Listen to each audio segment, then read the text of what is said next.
রক্তের জিনিস দেখতে পেলাম না, দেশের পরিস্থিতির জন্য এর মতন আর কষ্ট কোনো জায়গায় নেই।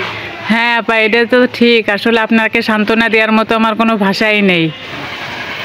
যে আপার হচ্ছে খুব মন খারাপ, আসলে দেশের এই পরিস্থিতির কারণে। আপার চাচা মারা গেছে না?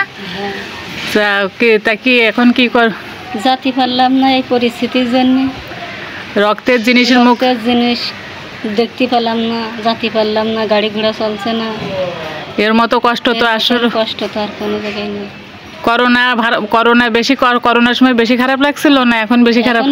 লাগে। করোনার থেকে বেশি খারাপ লাগতেছে এখন এই 24 সালের এই আন্দোলন।